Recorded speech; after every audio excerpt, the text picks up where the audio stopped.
Hi, everyone. Welcome on behalf of the URI Center for the Humanities. This is our last event of the school year, so I'm really glad to see people I recognize and people I don't joining us today to hear from Darcey Lovell. And I'd like to invite my colleague, Carolyn Batensky, Professor of English and Chair of the English Department, to introduce Darcey.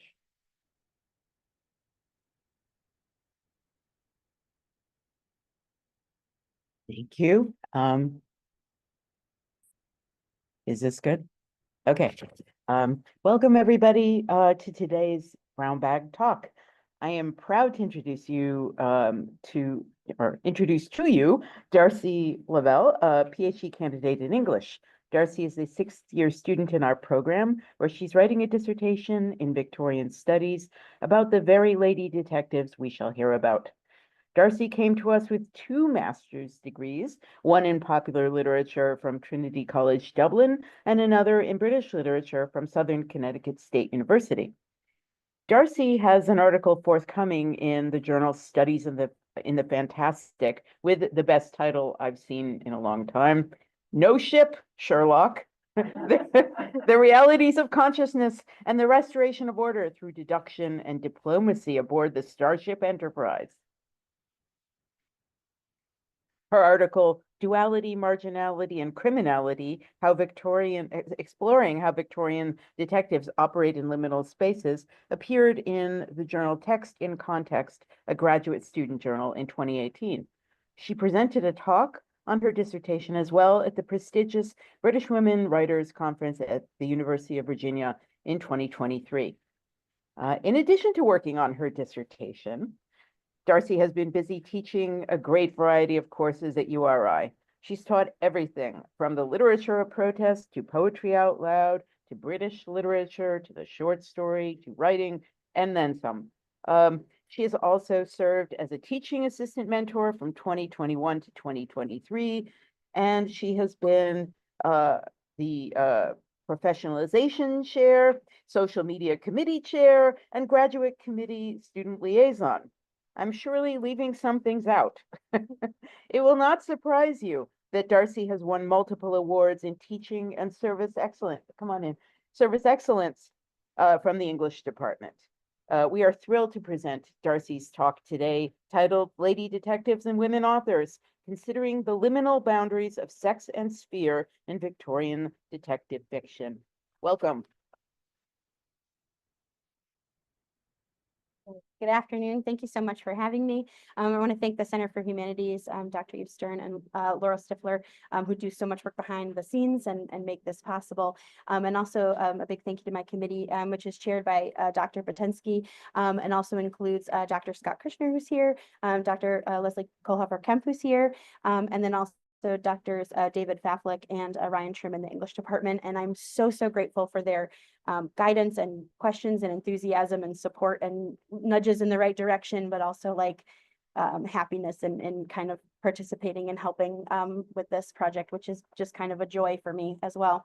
And also to thank you all for being here, either in person or online, to listen to me talk today. I hope you don't get sick of me before I'm done. The talk I'm giving today is based on the research that I'm doing for my dissertation, which I'm currently working on, which is entitled Lady Detectives and Women Authors, Considering the Liminal Boundaries of Sex and Sphere in Victorian Detective Fiction. And so what I'm doing today in talking to you here is sort of giving the through line of my dissertation, but I've sort of cherry picked some different examples of lady detective fiction that I happen to really like, or that I feel does a really good job of kind of showing what I'm talking about. So this doesn't cover every single example that I'm talking about in my dissertation. We'd be here till next Thursday, but it does give kind of an overview of some of those things. And I'm really excited and also very nervous to be sharing in front of you today. So what I find really fascinating about the detective fiction featuring women protagonists in Victorian and turn of the century literature is that the women in the stories, and often their female authors, were imagining and creating possibilities for women in their real life contemporaries as well through their narratives. female literary detectives were being devised and developed alongside two other major developments that kind of coincide through their texts. So first, the development of detective fiction, which began roughly in the 1840s and continues to develop through the golden age of detective fiction in the early 1900s, and also with movements for women to have more access, agency, and opportunity in the world through movements to give women more legal and civil rights and cultural shifts where women were widely receiving education and participating in the workforces and spaces they may not have had access to previously, such as professional employment. So at the time that detective fiction was developing and gaining popularity, so the late 19th to early 20th centuries is kind of the area that I'm talking about, women's place in society was changing and developing. The idea of the angel in the house was dominant, right? This idea of kind of this perfect creature in the domestic sphere was a dominant cultural force, making it appear as if Victorians commonly subscribed to this notion. But the reality of it was that the women's roles were kind of shifting, and many women were engaging in new industrial metropolitan workforce in various ways and engaging with the public sphere more often than this dichotomy of the kind of public versus private sphere that we might be more familiar with would actually kind of lead us to believe. So one of the questions that I explore is the way in which female fictional detectives, and to some extent their female authors and their real world counterparts, were affected by this idea of kind of the separation of those two spheres. This creates a boundary for women to be confined in the domestic private sphere. But this idea complicates the way that women were able to act with agency and navigate spaces outside of these constraints. So the way that women were able to act and interact in the stories, these detective fictions, is indicative of the way that women were able to start operating within and having access to physical spaces in the real world. Women's bodies are the primary space for navigating the larger world and social constructs and boundaries, though at the same time, the narratives of female detectives largely consider the ways in which female detective characters are developing their connection to an agency with their own corporeal bodies. So we have this kind of movement through space physically and also kind of in those sort of overarching ideas of the spaces that people could occupy. So I'm considering the way that women's bodies are viewed and treated in detective fiction and the way that the women were able to occupy or move around in those spaces they inhabited, both in private and in public, especially in stories with female protagonists and by female authors.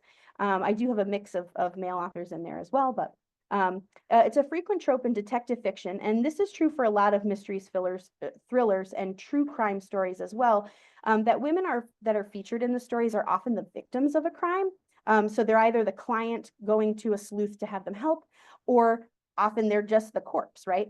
That is where the crime has been committed that needs to be solved. So many detective narratives with male protagonists feature female characters as the victims, as the helpless damsels, and even in some cases, the villains of the narratives. But the stories in which the women feature as the detectives, either by trade or by circumstance, and I'll have examples of kind of both of those, they show women moving through the world in a different way. So rather than being constrained to those roles of victim or villain, the female detective created a female character that was actively engaged in a professional pursuit that necessitated navigating spaces outside of the domestic sphere. So they left the safety of their own drawing rooms, sometimes for the safety of other people's drawing rooms, but also for other spaces that they were gaining access to at the same time.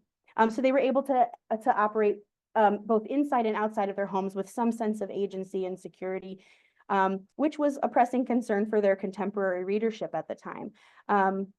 So there was a concern around women's bodies, their agency, and their safety, which was largely publicized and discussed in the press at the time as well.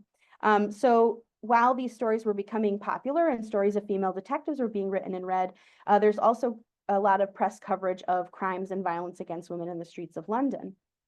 And so the female detective characters created something that was kind of needed by their contemporaries and wanted and sort of starting to bubble and boil, but also showing something that hadn't really come to fruition in real life just yet, although it starts to kind of around that time.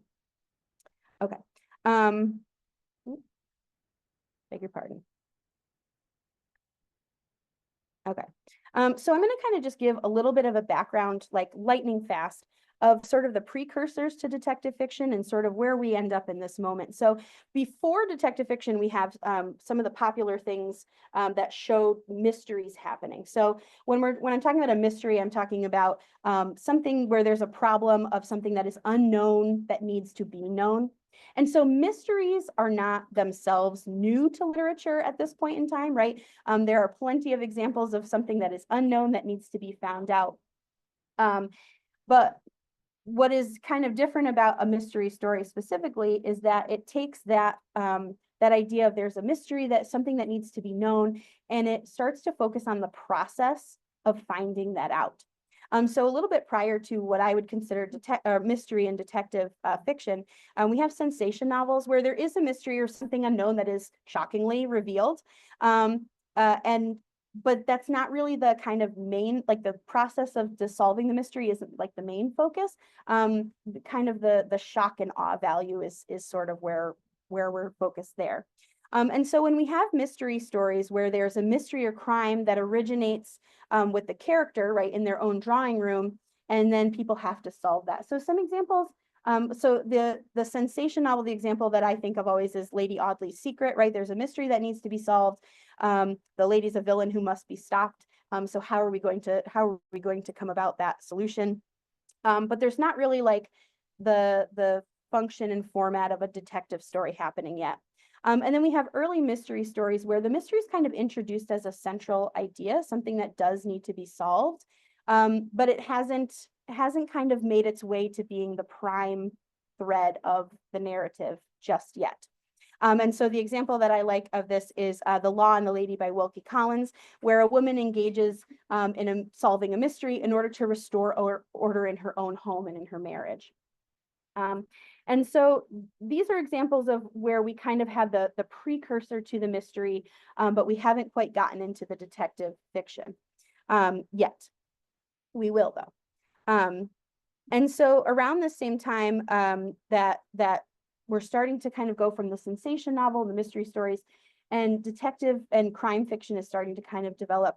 We also have the periodical press being really important. So newspapers, broadsheets, magazines, periodicals are all starting to be reporting crimes, issues of violence on the streets and things like that are starting to kind of show up more in people's daily lives and be more sort of widespread. So the nexus of where we kind of have this idea of mysteries in stories where there's something that needs to be solved, plus the idea of where we have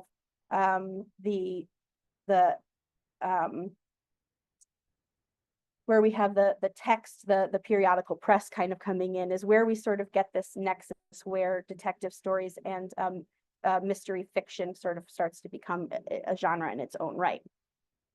And so some of the earliest examples of mystery and detective stories, we might be familiar with Edgar Allan Poe's detective stories featuring C. Auguste Dupin, which come out in 1942 and 1943, or sorry, 1842 and 1843. And those are the first stories where we see kind of a detective character really working through the process of how he solves a mystery. We also have Charles Dickens's Inspector Bucket, who features in Bleak House, where he's an actual police detective solving a mystery. But that's not really a main kind of focus. It's sort of a side element of that story.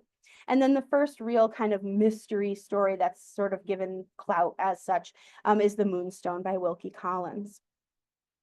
And so these are happening kind of just prior to what I kind of consider, and in my dissertation, I consider to be the first real detective story featuring a female investigator. And so the Diary of Anne Rodway, which was published in 1856 by Wilkie Collins, is a story that isn't necessarily always considered in the consideration of female detective fiction, because the main character, Anne Rodway, isn't like a professional detective. However, I do think that she uses a lot of the early tropes of detective fiction that are important to kind of codifying the genre. And so, the Diary of Anne Rodway shows the title character, Anne Rodway. It's told in an epistolary style through her diary. So you're getting her interactions and reactions. And it is where she's engaging in the full process of discovering the solution to a mystery. So to just sort of sum that up, her friend in the boarding house she lives in winds up brutally injured and ends up dying from her injuries. And so Anne sets about, she knows something isn't right. Everybody else says, oh, it's just, she was careless. It was an accident. It's no big deal. But she has this deep feeling that something isn't right and she needs to figure out what's going on. All right. And so in Anne's story, the epistolary style allows the investigator to chronicle the events. So it's Anne Rodway chronicling the events of what happens and showing her feelings and the way that she works through the reasoning. And so we begin with kind of a basic description of who Anne is. And one of the sort of hallmarks of the female detectives is that very often they're pretty unobtrusive characters. There's nothing super noticeable about them. They're pretty simple and plain folk. And that becomes something that kind of helps them to be able to move around in the spaces that they're in and to act in their capacity as detectives, because part of what they're trying to do in surveilling other people is not be noticed and surveilled themselves. So their ability to be kind of nondescript and to blend in, or to be able to actually disguise themselves, is really pivotal. So Anne describes herself. She tells the reader that she's was 26 on her last birthday. She has a fiance who's 33. And there seems to be less chance now than ever of our being married. And so she's working very hard, keeping herself employed as a seamstress. And so it shows to us that she is a fully fledged adult. She's able to make her own way in the world, but she's also respectably engaged to somebody. So she has that kind of social connection of a fiance that kind of makes her respectable, even though she's living by herself and working her trade. And she's able to make her own living through her trade as a seamstress. And actually her talents as a seamstress, she's very good at her job and she's able to support herself. And that ends up coming back to be of benefit to her. So her own skill as a seamstress is something that's really important in solving the case of who injured her or murdered her friend, because she finds the clue, and that's actually in this picture here.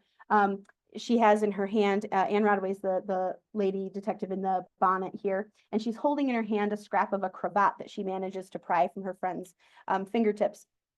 And she's able to recognize the pattern on it, the type of fabric that's being used, and also the fact that the way that the fabric is torn shows that it had to have been, pulled on with really great force.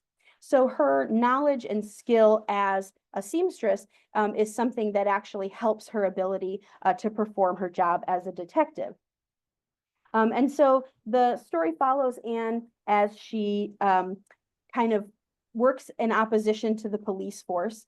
So this is also where we have kind of an early iteration of the trope in detective fiction, where the police officers and the detectives work kind of alongside each other, but there tends to be a bit of friction there, where the detective is supposed to be somebody kind of superior intellect and very clever, who is just a little bit cleverer than the police detectives. And so this kind of comes from at that point in time where the Metropolitan Police had sort of just been founded in 1829. So they're not a very old establishment at this point. They're still fairly new. And the idea of having police on the street was often for just kind of deterring crime from happening, but not necessarily from solving crimes and kind of having justice after the fact. And so the idea of a detective whose job it is to look at the crime that had been committed and then solve it for justice was also a very new thing at the time. And so in Anne Rodway's case, she's really deterred by the fact that the police officers that she's talking to, they're kind of loud, they talk over her, they're not listening to what she's saying, and she's like, just ends up having kind of not an exactly antagonistic relationship with them, but there's friction there because she doesn't feel that she's being heard, and she doesn't feel that they're taking her concerns seriously, which is indicative of, I think, a lot of the regular people at the same time would have felt a similar way. So this would have been appealing to the reading audience at the time and would have had potentially a similar experience. So Anne is a keen observer. She notes and records details of what's happening around her, and she's able to use what's ascribed to her as intuition, and this is a word that comes up a lot in female detective fiction, this idea of the female intuition. So she's able to sort of use this intuition where she feels something isn't quite right with the story that's being told about her friend's death, and she goes through the process of tracking down witnesses, finding clues. She starts off with a ripped piece of the cravat, and then she finds witnesses and talks to them. And through the course of the novel, she's able to, and I'm not going to tell you who done it, but she's able to find out what actually happened to her friend and find justice in that scenario. So although she's not typically considered a female detective in like a traditional sense, she's not employed as a detective. It's not an official thing for her. It's just this kind of one-off case. She really does sort of embody a lot of those important aspects of being a female detective at the time. The earliest actual examples of female detectives at the time come to the scene in 1864. And the first two novels actually of female detectives are published in the same year, only a few years or a few months apart. And so the first example that is known of a female detective story is actually cleverly titled The Female Detective, which is attributed to Andrew Forrester. And so this marks the first story where a woman takes the role of a professional investigator who is a detective by trade. And so the main character goes by the letter G. She gives a few different names, Mrs. G or Gladden. She's often called Miss Gladden, which is, she never refers to herself as that, but, and she right off the bat makes the connection where she's working for the police. So this is not a thing that happened for quite a long time after this takes place, but she's setting up this idea that as a woman, as a detective, she could be working for the police. So she's ahead of her time in that regard. And a lot of what happens in the female detective is not quite in line with the sort of detective story trope, where you have a crime that's committed, you have a detective who's called in because of their superior intellect or skills, and they have to work to gather all the clues and solve the crime to come up with a solution. It's very evident in the female detective that the tropes of detective fiction are really not codified at this point because this book is a little bit all over the place. In some of the stories, so it's set up as a series of short stories, and in some of the stories, you're getting this long, detailed, drawn out telling of how she comes to find information and put it together and do her detecting. And then some of the stories are like these little truncated case book kind of things.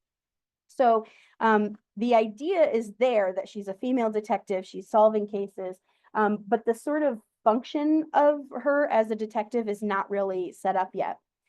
She does, however, use her skill and her intellect, her ability to talk to other people, and also to infiltrate the home to get more information. So she often shows up at the home of a place that she's investigating or a person that she needs to talk to, and she just kind of introduces herself and goes in and asks questions, and people, because she's a woman and because she's, you know, sitting there chatting with them over tea, they give her a lot of information. She's able to put that together and solve the crimes that she's looking at.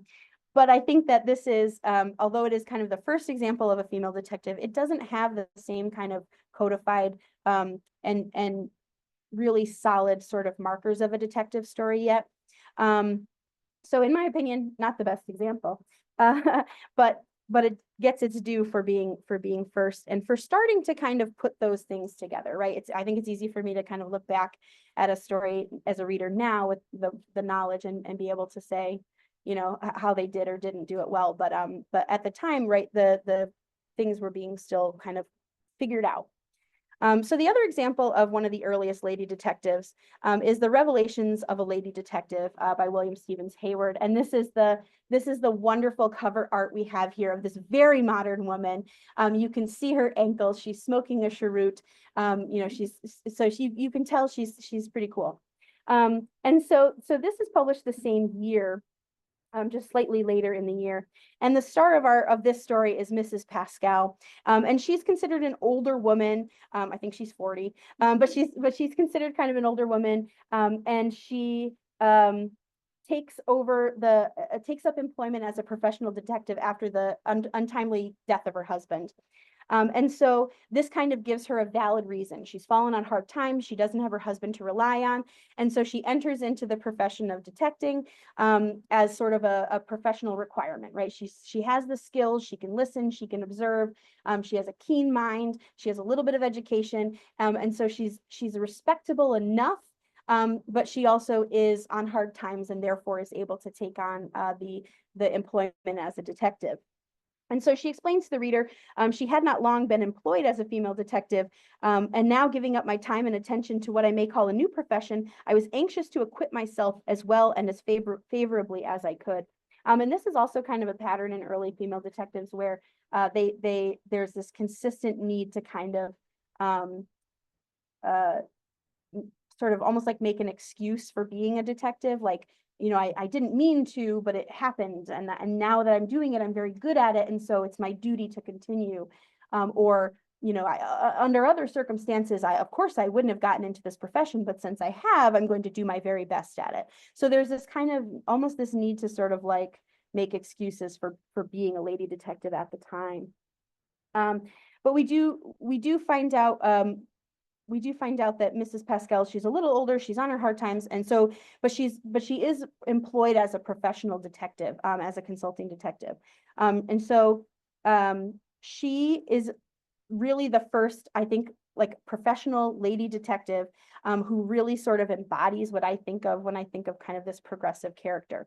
You know, from our picture, we see her ankles, she's smoking her cheroot, but she also is really talented at what she does. So she says, talking about her personal ability, she says, quote, my brain was vigorous and subtle, and I concentrated all my energies upon the fulfillment and execution of those duties which developed upon me. I was well born and well educated, so that, like an accomplished actress, I could play my part in any drama which I was instructed to take part. For the parts I had to play, it was necessary to have nerve and strength, cunning and confidence, resources unlimited, confidence, and numerous other qualities which actors are totally ignorant. So she gives a hint of her background as being well-born and well-educated, and again, kind of reestablishes that respectability, and then also talks about her keen mind. So she's able to observe, she's able to put ideas together. And so she often goes undercover in the home, which is another kind of hallmark of the lady detective, where they're able to sort of get away with leaving their own domestic sphere by going into the domestic sphere of someone else. And so she's able to go and observe and investigate a criminal suspect through the drawing room.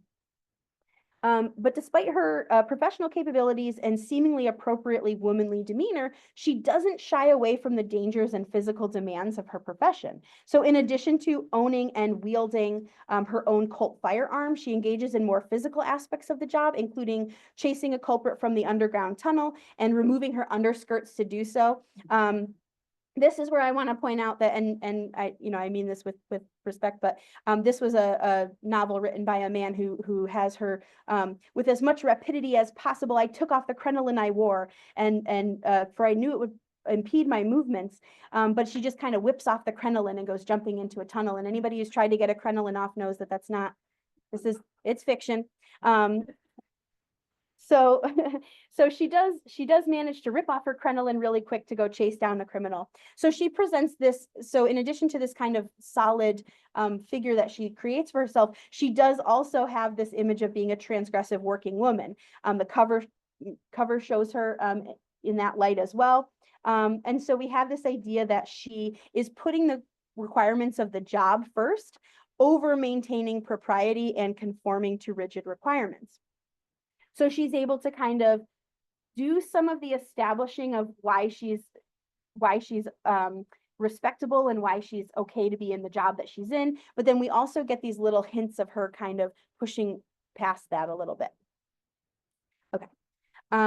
Another really important and kind of well-loved example of Victorian female detectives is Loveday Brooke, who appears in the experiences of Loveday Brooke, Lady Detective. And so what's interesting about Loveday Brooke is that she's being written around the same time as Sherlock Holmes. And so there's often a lot of comparison made between the two of them. And I think that some of that is founded, and then some of that is maybe we don't need to compare her to Sherlock Holmes because she does her own thing. And so in Loveday Brooke, what we have happening is this really good establishment of the short story detective story, where each of the episodes are kind of a self-contained mystery. And so she is employed again as a professional detective. She works through an agent who sends her on cases that he thinks that her mind will help her and her skills will work really well for. And so she's able to fluidly navigate around and within different boundaries because she is a well-bred, well-educated young woman. And again, with her, the reason she gets into detective fiction is because they say by a jerk of fortune's wheel, that's the phrase that they use, she's unable to kind of support herself and she needs to turn to detective work. And luckily, because she's educated, because she's intelligent, because she has good skills of observation and understanding, she's able to work in this field. And then again, with Loveday Brooke, we have this idea of her being kind of described as nondescript. She's able to blend in, and they say she could best be described as a series of negatives. She was not tall, she was not short, she was not dark, she was not fair. She was neither handsome nor ugly. Her features were altogether nondescript. Her one noticeable trait was the habit she had when absorbed in thought of dropping her eyelids over her eyes until only the line of eyeball showed and she appeared to be looking out at the world through a slit instead of through a window. And so with all of the back and forth of she is, she is not, she is not, it's hard to know if she really exists, right? But she does. And so this ability of hers to be kind of nondescript is actually a really great tool for her because she is very often sent to observe.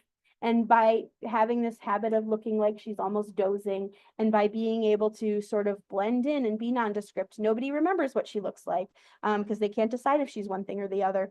That she's able to do a lot of excellent detective work. And so she's able to use a lot of her intellect and put together clues, much the way Sherlock Holmes does. And so the parallel that gets drawn there a lot is because both of them use the tools of observing, of putting clues together, of thinking through ideas, and not just trying to come up with a solution and then make all the facts fit it, right? But of using all the facts that they have and observing all the things that they do and bringing into the situation a lot of background knowledge, she's able to solve her mysteries very efficiently. One thing to note about Loveday Brooke is that even though she is exceptionally talented and very intelligent, and her employer Ebenezer Dyer has he's the one on the left. The one on the right is actually a villain, which you might be able to tell from how they're standing, but the one on the left is her employer, and he touts how brilliant she is and how well she understands things. And he says, she's my best operative. I'd put her anywhere at any point in time. And so she's able to be versatile in operating in those different spaces because of those talents and skills that she has. Another example of the female detective who is actually employed in so Dorcas Dean is employed as an actress first before she's employed as a detective. So she's an example of somebody who comes from a different trade and then finds work as a detective. And so similar to other female detectives, she is set off as a detective because she has a husband who is blind and is no longer able to provide for her and her family. And so she has to step in and take on that role. And so sort of similar to the way that Loveday Brooke is able to be a really successful detective because of the spaces she's able to access. And similar to the way that Mrs. Pascal says that she's able to use disguises and kind of changing and adapting to situations. Dorcas Dean's ability as an actress is what helps her to be a really successful detective because she's able to disguise herself very easily. And so like the other detectives, she is in this situation where she is able to be a professional detective because she has this situation of needing to have support for her husband, but she is married, so she has that layer of respectability. And so she says, I nursed him back to health. Nursed him back to health. I find that the interest of what we had saved would barely pay the rent of our house. I did not want to break up our home. What was to be done? So it really emphasizes this idea that the care of her husband and the needing to sort of keep her home established is what leads her into detective work. And then she says, if I found being a lady detective was repugnant to me, if I found that it involved the sacrifice of my womanly instincts, I should resign, and my husband would never know I had done anything of the sort. That is how I first became a lady detective.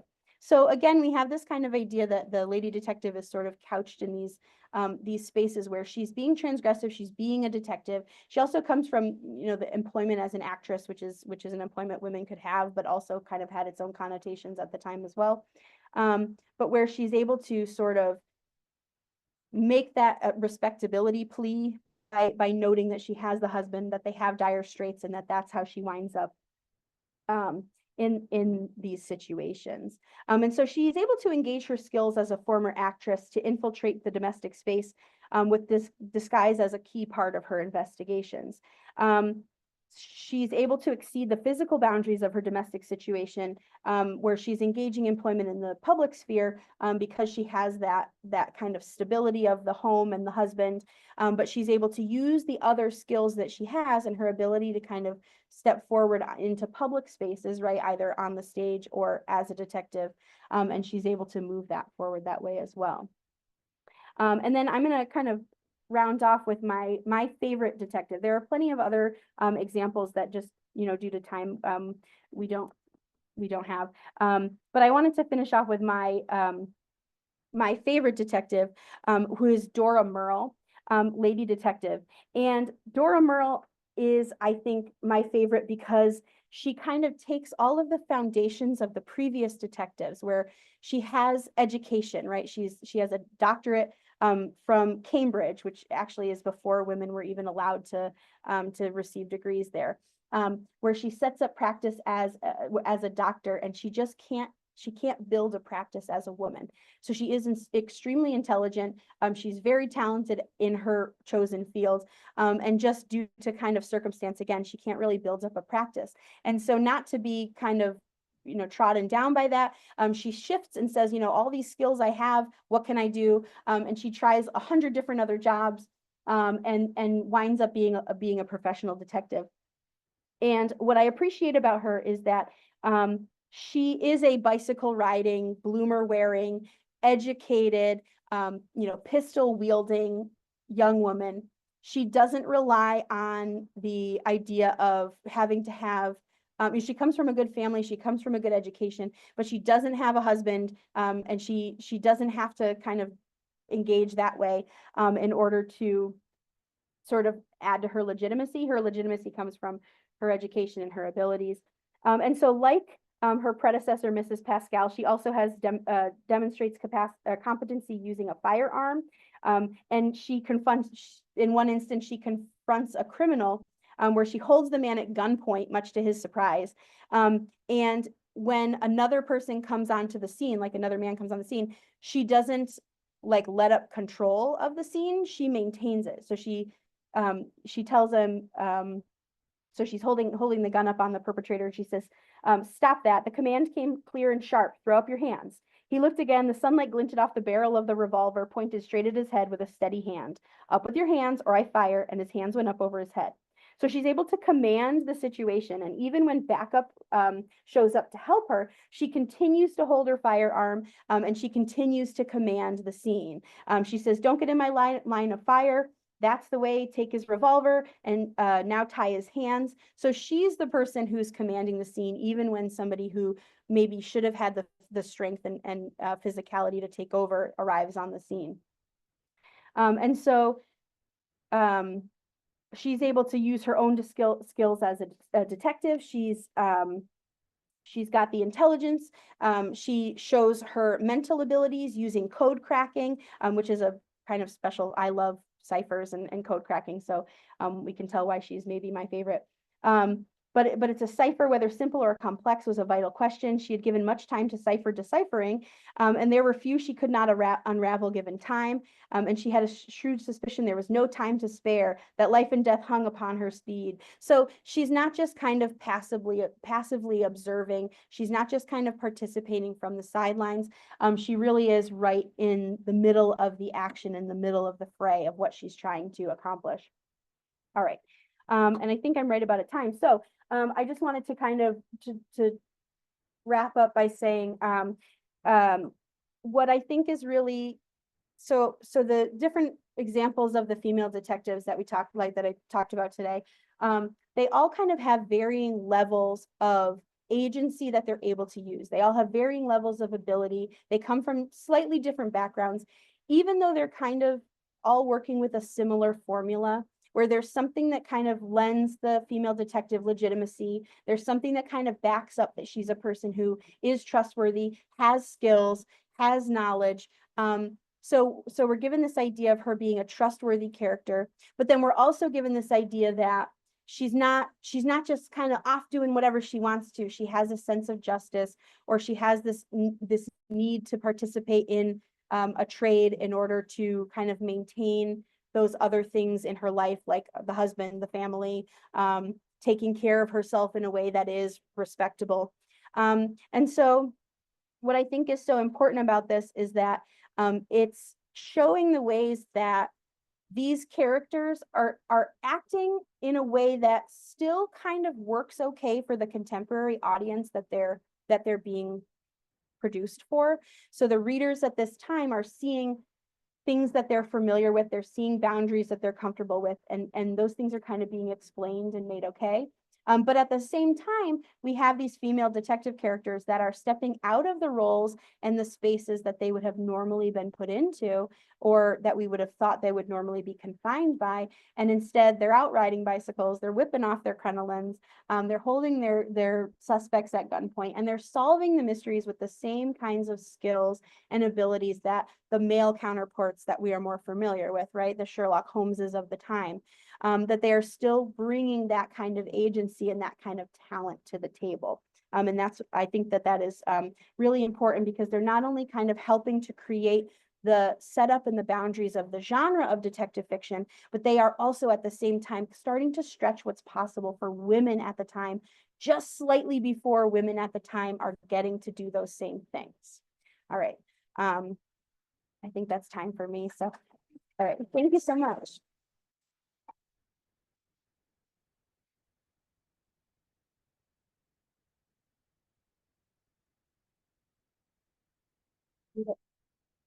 Can do.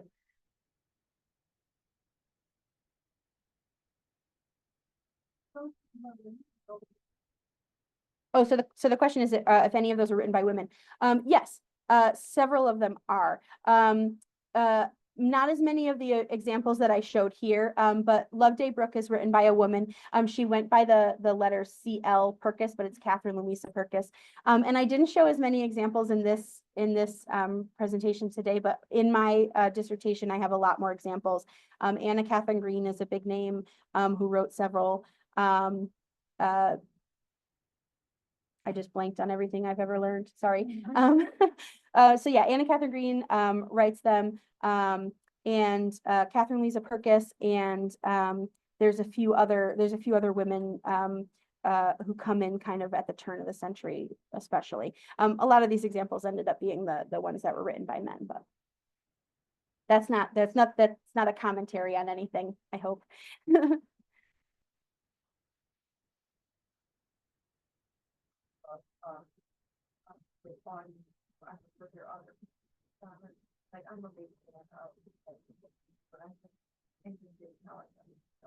Yeah, so how popular was detective fiction at the time? Yeah, so detective fiction kind of starts off in a lot of serial publications, and a lot of the kind of publications like broadsheets, newspapers, and then later periodicals. So it kind of starts off a little bit with crime reporting in the sort of public printing sort of spaces. Crimes and those kind of investigations and the judicial process were starting to be written about and shared in newspapers. So people were able to like follow the whole story of crime. So it's kind of where true crime originates.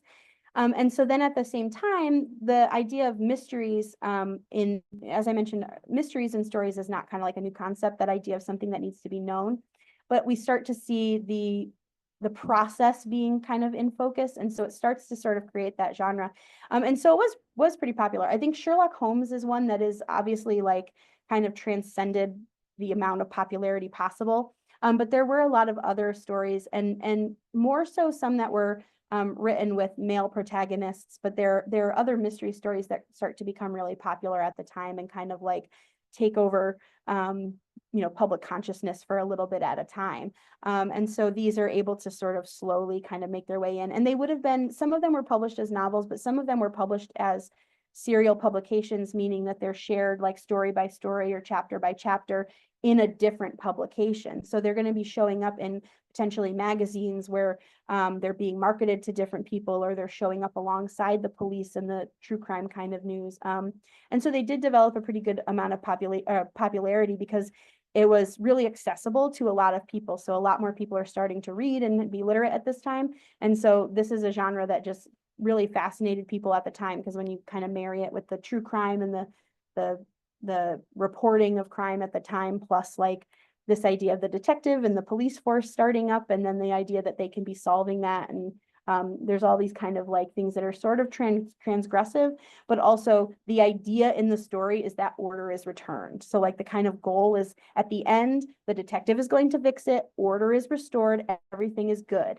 And I think that is and was really appealing, that sense of order and restoration of that. Following up on your question, what was the public's response? Were people skeptical because it was about a woman that he was the president? Was like the positive?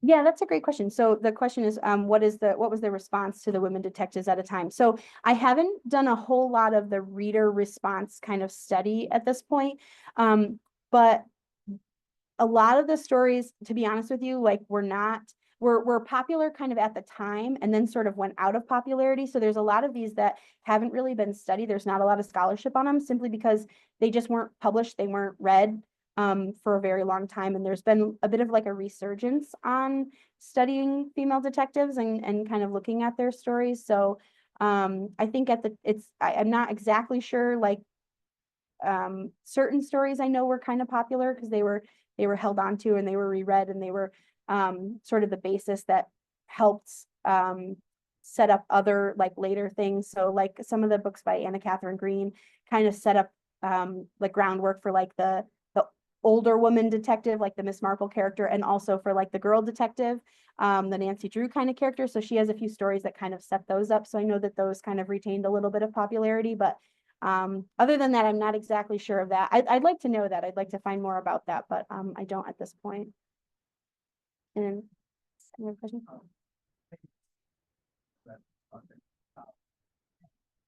was curious if you could talk a little bit more about the experience, serial novel. Kind of looking at this earlier, was curious if you like what they were detecting, like what was the that tell us anything about how they were being by some authors of things they were publishing.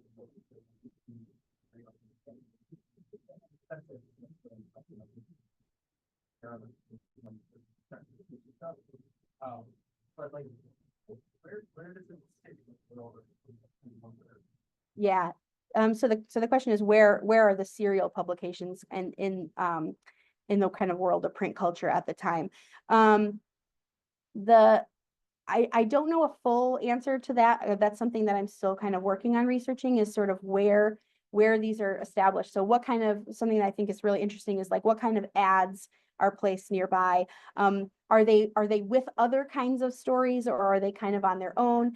These are detective characters that have female protagonists. Are they placed in places kind of like women's magazines, or places where women would be more likely to pick them up and read them? And so that kind of along with the reader response, I have only been able to kind of look at it a little bit. Some of these were published as standalone novels. So in those cases, they had enough merit to warrant being published standalone. And in terms of where the serial publications are, that's something I'm still working on researching. So I don't have a firm answer for you yet. Online question, any suggestions for where to access these titles? Because not all are available on. Ah, yes. So the question was where to access these titles, and that's a tough one. So there are some of them that are available in print, like The Female Detective is available in print. Revelations of a Lady Detective is available in print. Love Day Brooke is available in print. Some of these are only available through like they're only available right now in digital collections. So something like Project Gutenberg or like the Happy Trust or finding like them on a digital archive somewhere is where I've had to find some of them, and ebooks as well. There's a few of them that have been republished as like Dora Merle has been republished as an ebook. So you kind of have to find them scattered around in different places. There's some of these that I only have as digital copies because they just don't have them in print at this point. So I would just offer to this person, but maybe say this. oh yeah. If you know which periodical it the Oh yes. novel was Yeah. appeared in originally, you could usually dig up the periodical Yes. in the Internet Archive or which are both available freely to everyone. Yes, thank you. Yeah, so so Dr. Patinsky just reminded me that a lot of them are available, but you have to find the periodical that they were in. So if you can find where they were actually published, you can pull up the periodical that they were originally published in, and then you can find them there. Google, Yeah, Happy Trust and through Google. Yeah. Yeah.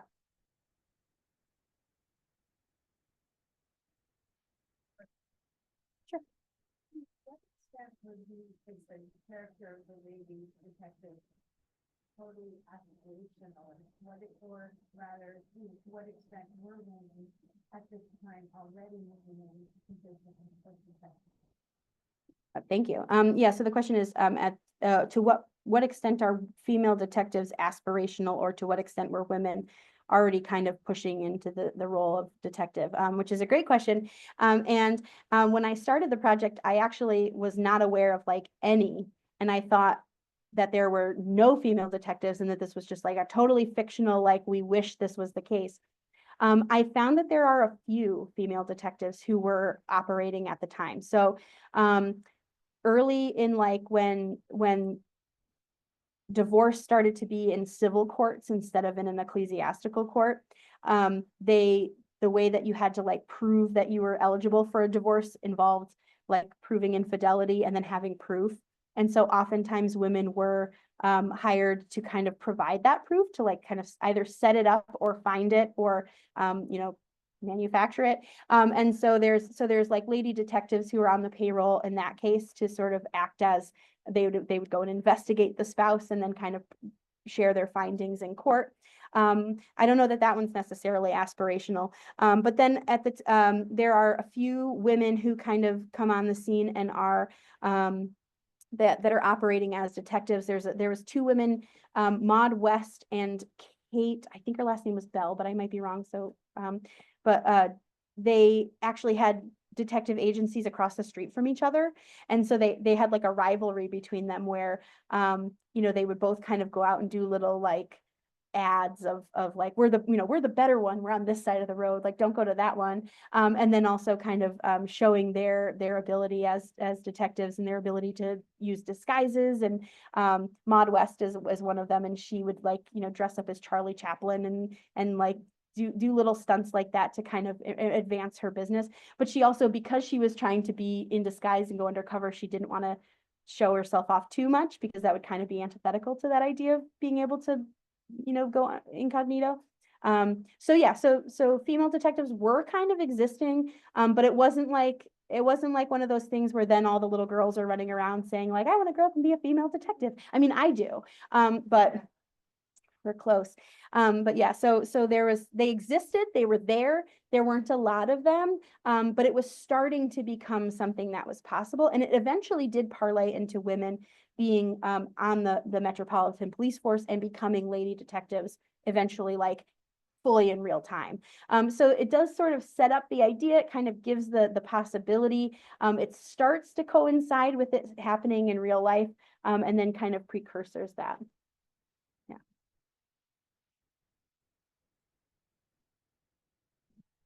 I'm assuming that most of the stories that you shared with us, examples, are British. Most of them, yeah. I think all of the ones I shared today are. I have a few in my dissertation that are not, but most of them are either British or a couple of Irish authors as well. I was wondering if your project at all investigates this as a transatlantic phenomenon, and I'm just assuming that there are also there should be lady detective stories in the U.S. Canada press. I know Louisa May are top public explorers. I don't know. I know she published history.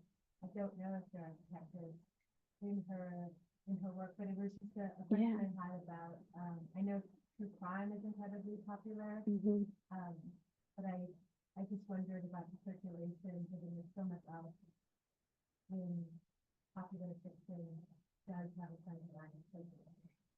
Yeah, so there are, so the question was, is there sort of a transatlantic? A lot of my authors are British authors or Irish, and then are there American kind of counterpoints in other stories that kind of are, make it sort of a transatlantic literature.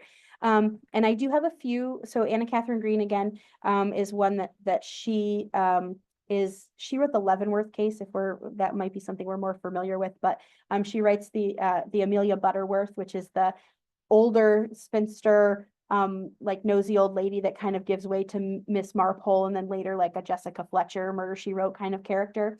And then also she writes for Violet Strange, who's a girl detective who kind of is a little bit of a precursor to like a Nancy Drew sort of character.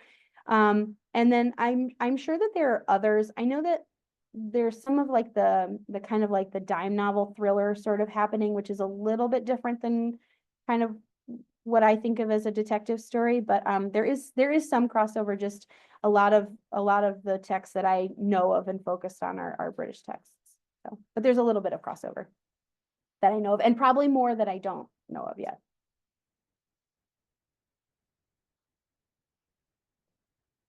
Thank you so much. Yeah, thank you all for being here.